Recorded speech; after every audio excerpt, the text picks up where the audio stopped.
सेनाध्यक्ष एमएम नरवणे को मीडिया में यह बात साफ करनी चाहिए कि अनुमति ली थी या नहीं।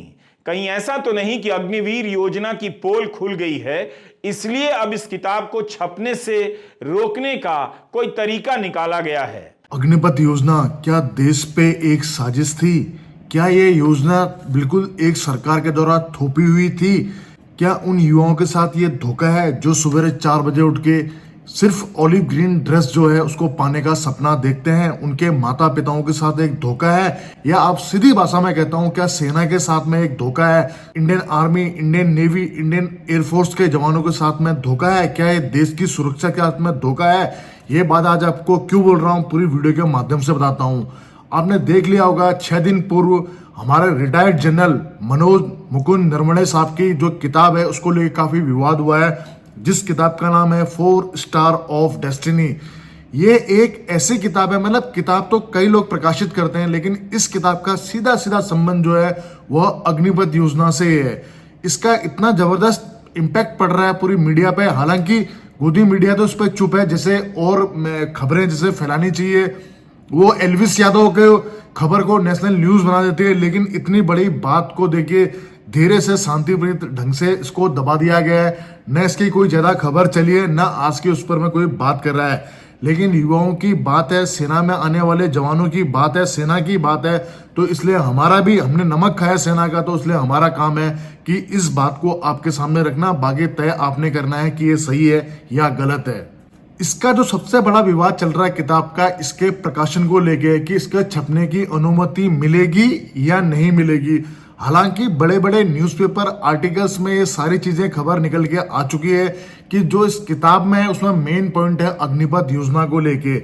जैसे मनोज मुकुंद नरवणे साहब ने बताया है कि जब अग्निपथ का प्रपोजल रखा गया था, जिसको हम शुरू में टूर ऑफ ड्यूटी कहते हैं, तो इसमें जब प्रपोजल रखा गया था तो यह बताया गया था कि 75% को परमानेंट किया जाएगा, केवल 25% को बाहर रखा जाएगा। तो इसमें इतना शुरू में इतना विवाद नहीं था, लेकिन बात तब बिगड़ी जब पता लगा कि अग्निवीर को सिर्फ 25% ही किया जाएगा, प्लस उनका शुरुआत में जो प्रपोजल था पेमेंट का वो 20,000 रुपए का था।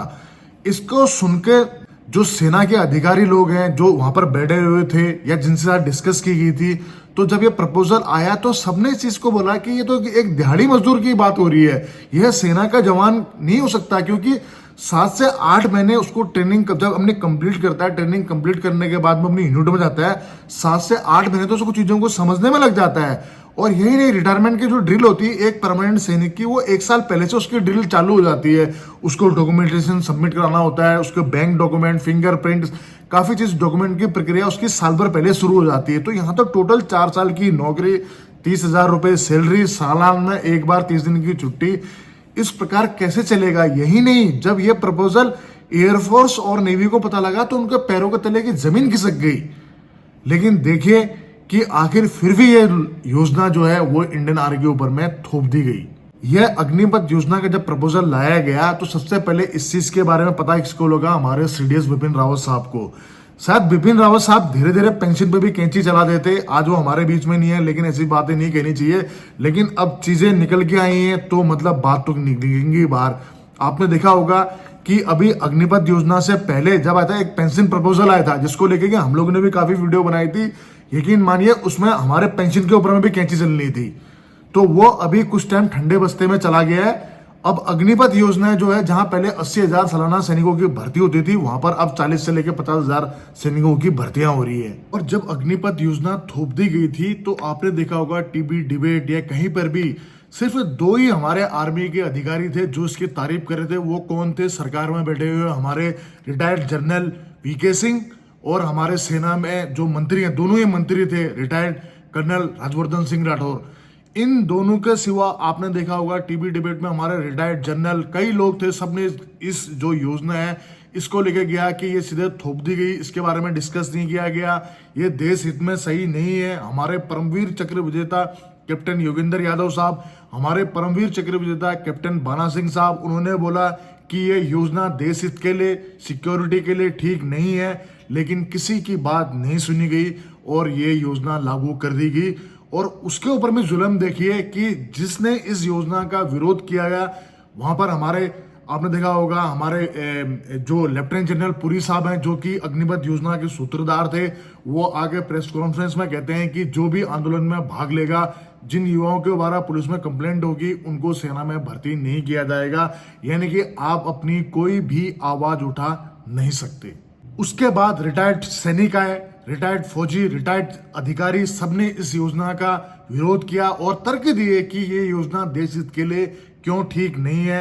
लेकिन गोदी मीडिया की आवाज में ये चीजें भी दबा दी गई। अब किताब ऐसे टाइम पे आई है जबकि तकरीबन मेरे ख्याल से शायद अब से 1 या 1.5 महीने के बाद में आचार संहिता लग जाएगी। लेकिन याद रखिए कि इस योजना जो ये अभी आया है, जनरल मुकुंद नरवणे साहब की किताब का जो ये चीजें हैं, जो विवाद हो रहा है, ये 2001 यह आपको जनवरी में जैसे ही राम मंदिर का हमारा उद्घाटन होगा, गोदी मीडिया की आंधियों मतलब आंधी में ये मुद्दा ऐसे गायब होगा कि आपको कहीं देखने को भी नहीं मिलेगा। आपको ये मुद्दा सिर्फ हमारे जैसे रिटायर्ड फौजी या रिटायर्ड जो सेना के अधिकारी या रिटायर्ड सेना के जीएसओ साहब है, सिर्फ उनके द्वारा ही बोलने का मौका मिलेगा।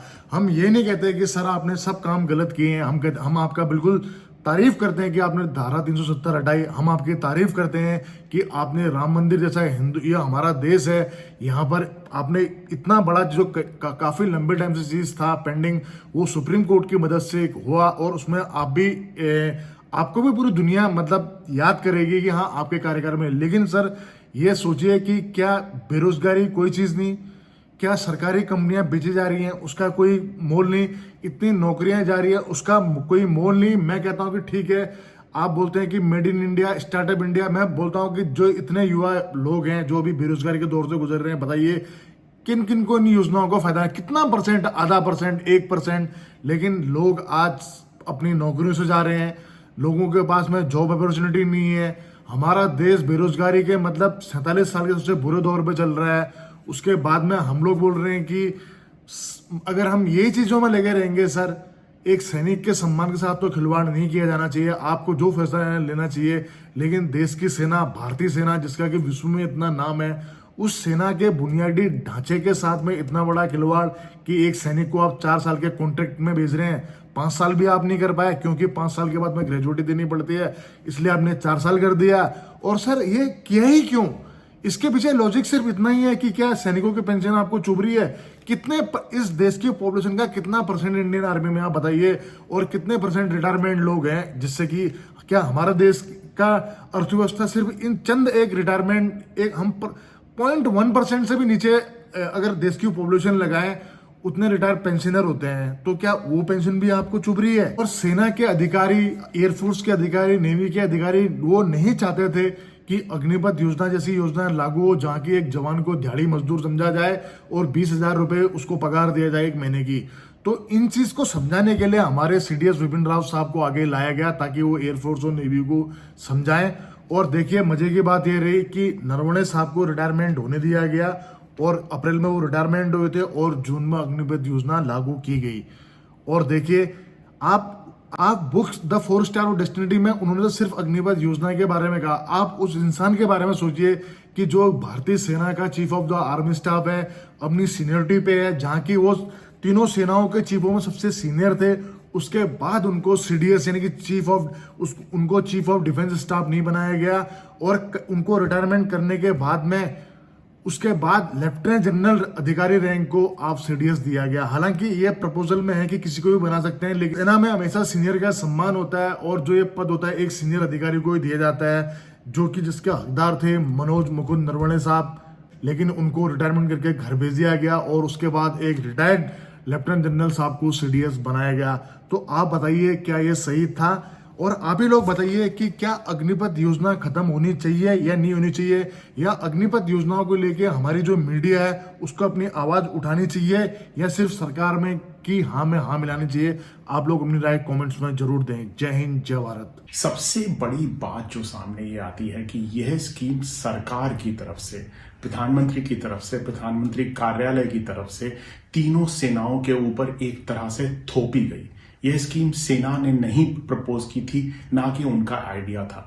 जैसा कि बाद में दर्शाया गया। जब ये स्कीम अनाउंस हुई तो सेना के सारे सेना अध्यक्षों को, वायुसेना, नौसेना, थल सेना के अध्यक्षों को आगे कर दिया गया, CDS को आगे कर दिया गया और ये दिखाने की कोशिश हुई कि जैसे इन लोगों ने ये निर्णय लिया है और ये इसको डिफेंड कर रहे हैं।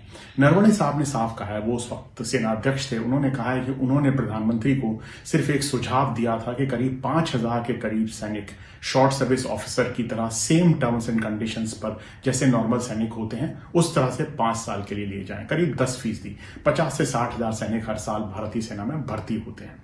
उसको पलटकर प्रधानमंत्री कार्यालय ने कहा, प्रधानमंत्री की तरफ से जो मैसेज आया कि पूरी सेनाएं, तीनों सेनाएं, नौसेना, थल सेना, वायुसेना, उसमें सबकी भर्ती छोटे तौर पर की जाए, अग्निवीर अग्निपथ के तौर पर की जाए और उनकी जो तनख्वाह हो वो सिर्फ 20,000 रुपए हो। जिस पर के सेना ने कहा कि यह मंजूर नहीं है, 20,000 रुपए बहुत कम तनख्वाह है किसी भी सैनिक के लिए 4 साल के लिए। तब वो बहस के बाद वो तनख्वाह बढ़ाकर 30,000 रुपए कर दी गई। नौसेना और वायुसेना तो वो इसके लिए बिल्कुल भी तैयार नहीं थे, क्योंकि वायुसेना और नौसेना में जो सैनिक होते हैं वो बहुत ही टेक्निकल काम करते हैं, तकनीकी काम करते हैं, जिससे कि हवाई जहाज ऊपर रह सकते हैं, हथियार चल सकते हैं, जिससे कि नौसेना के जहाज रह सकते हैं और वो तकनीकी काम आप इतनी जल्दी नहीं सीख सकते हैं। तो तीनों सेनाओं ने इसका विरोध किया और कहा कि नहीं, ये वो नहीं होना चाहिए। कंट्री का डिसीजन नहीं था, ये फौज के हक में डिसीजन नहीं था, ये डिसीजन पॉलिटिकल डिसीजन था जिसको कि सेना के ऊपर थोपा गया और जिसके बाद सेना को आगे किया गया पॉलिटिशियंस को डिफेंड करने के लिए, प्रधानमंत्री को डिफेंड करने के लिए, सरकार को डिफेंड करने के लिए सेना अध्यक्षों को आगे किया गया, सेना को आगे किया गया। इस तरह से दर्शाया गया मीडिया के अंदर कि सेना ने यह निर्णय लिया है। अगर आप 14 जून 2020 के आसपास की खबरें देखें तो आपको गोदी मीडिया में ऐसा लगेगा कि सेना ने यह निर्णय लिया है और जो लोग इसका विरोध कर रहे हैं वो सेना का विरोध कर रहे हैं। जबकि अब ये साफ साबित होता है जनरल नरवणे की किताब से कि ये सरासर गलत था, ऐसा कदाचित नहीं हुआ।